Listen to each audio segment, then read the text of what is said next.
Hello दोस्तों, मैं उर्मिला गोस्वामी अपने पारंपरिक लोकगीत में आप लोगों का स्वागत करती हूँ। आशा करती हूँ कि आप लोग अच्छे खासे होंगे और मेरे चैनल पर नए हैं तो प्लीज़ मेरे चैनल को सब्सक्राइब कीजिए कि कोई भी मैं गाना अपलोड करूँ तो सबसे पहले नोटिफिकेशन आप लोगों को मिले। और आप लोग मुझे इंस्टाग्राम पे भी फॉलो कर सकते हैं। और मैं आज आप लोगों को एक बाबा बागेश्वर जी के ऊपर एक भजन सुनाने जा रही हूँ। इसके रचयिता हैं श्री कमलीकांत शर्मा, उन्होंने ही लिखा है और मैं आज आप लोगों को सुनाने जा रही हूँ। अच्छा लगेगा तो कमेंट में ज़रूर बताइएगा और कमलीकांत जी को ढेर सारी बधाइयाँ दीजिएगा। उन्हीं का लिखा हुआ ये गाना है, ये भजन है। बागेश्वर धाम चमत्कार बा, हो सैया चली घूमी आई। बागेश्वर धाम चमत्कार बा, हो सैया चली घूमी आई। बागेश्वर धाम चमत्कार बा, हो सैया चली घूमी आई। चली घूमी आई सैया चली घूमी आई, चली घूमी यही सैया चली घूमी आई। सन्यासी बालाजी के धाम बा, हो सैया चली घूमी आई। सन्यासी बाबा बालाजी के धाम बा, हो सैया चली घूमी आई। बागेश्वर धाम चमत्कार बा, हो सैया चली घूमी आई। देश विदेश में बाबा के धाम सजेला, देश विदेश में बाबा के धाम सजेला। भक्ति में शक्ति रोज देख के मिले ला, भक्ति में शक्ति रोज देख के मिलेला। अंतर्यामी बाबा जी के धाम बा, हो सैया चली घूमी आई। अंतर्यामी बाबा सरकार बा, हो सैया चली घूमी आई।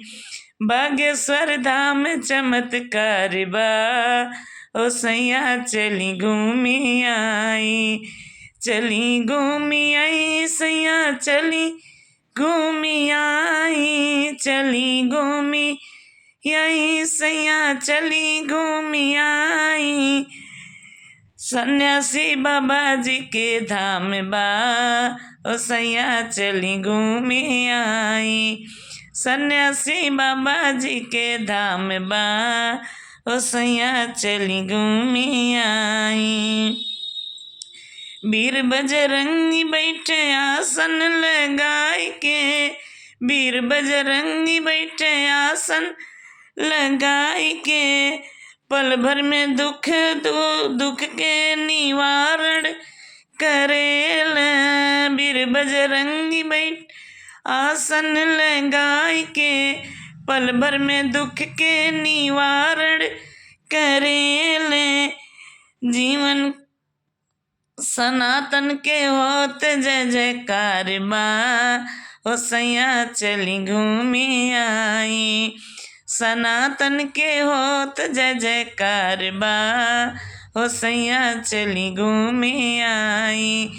बागेश्वर धाम चमत्कार बा, हो सैया चली घूमी आई। चली घूमी आई सैया चली घूमी आई, चली घूम आई सैया चली घूमी आई।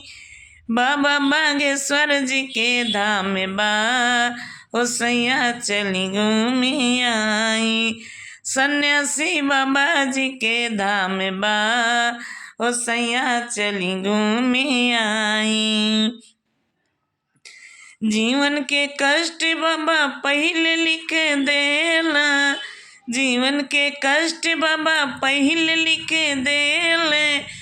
सुखी परिवार रहे मंत्र फूकी देले, सुखी परिवार रहे मंत्र फूकी देले।